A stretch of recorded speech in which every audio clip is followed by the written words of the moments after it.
Fellow Toastmasters, dear guests, my speech is called PMS, BTS, and my husband. Now, who here knows what BTS is? I'll be very disappointed if you don't after my speech from last time. Okay, I see there are still some people who probably didn't see my speech, so I will explain. BTS is just about the biggest pop group from Korea that there is at this moment. They're soon going on tour. It's a tour of 81 concerts all across the globe. Their European concerts sold out in stadiums of a capacity of 50,000 people in under 1 hour, so they are big. Now, who here knows what PMS is? PMS, premenstrual syndrome. So when women get cranky, angry, grumpy before they get their period. Now, I said PMS, BTS, and my husband. What do these three things have in common?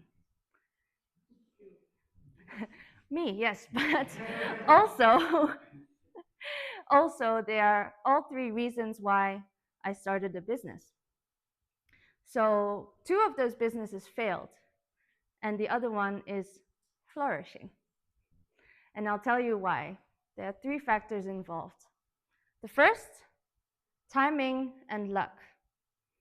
So, sorry to break it to you, but you can have the best idea, you can have the best vision, everything can go great, but if you're unlucky, your business will fail.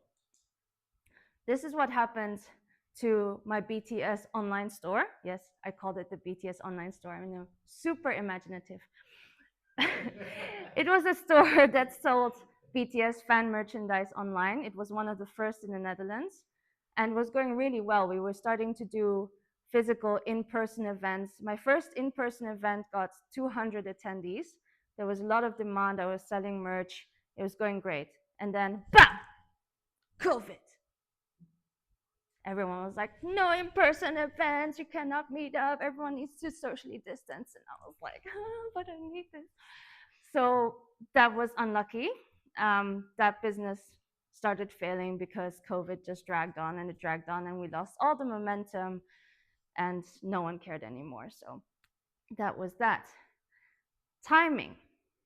Now, timing is also important because you need to be able to do all the things that you need to do. So for the coaching business that my husband and I started together, we did that before we had kids. So we could literally work on it together every single evening. We didn't have responsibilities. We could just work through the night, brainstorming, sorting out things, organizing events, things like that. And we were also a little bit lucky because we were marketing it for about a year. And then we hit that one person who referred 6 of their friends to my husband as a coach. And from then, the ball just kept rolling.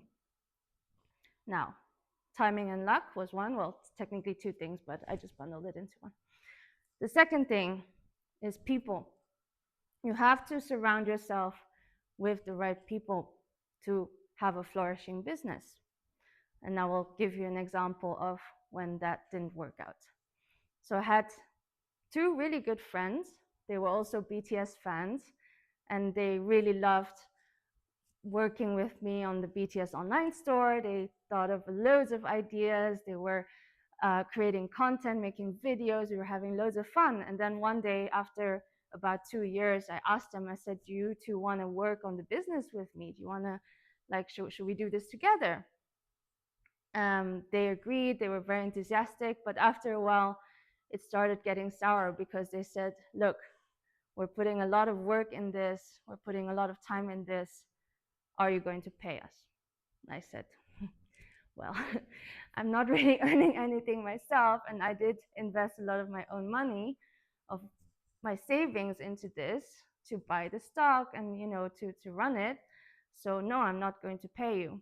And sadly, that was the end of our friendship and also the start of the end of the store. So this time with my new business, I just noticed that everyone I talk to is willing to help. They're willing to give their time, their expertise, their advice just because they believe in the cause. And that brings me to number 3, which is purpose. And some of you may know that I've suffered from PMDD, which is the ugly, mean sister of PMS, which means that half of the month you feel depressed, you feel sometimes suicidal, you feel horrible. I've suffered from that for 15 years.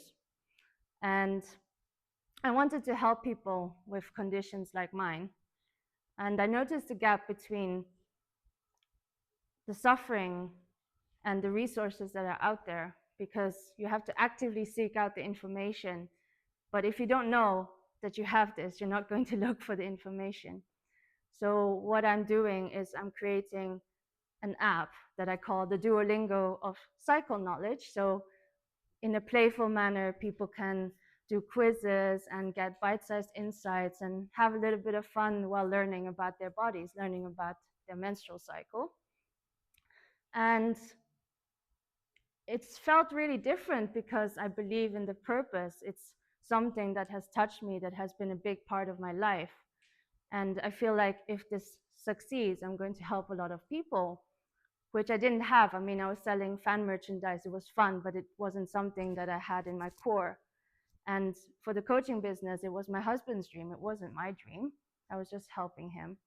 So purpose is, if not the most important part of making a business successful.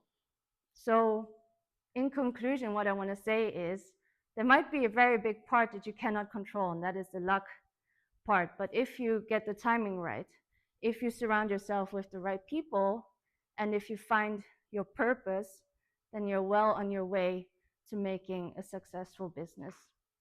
Thank you.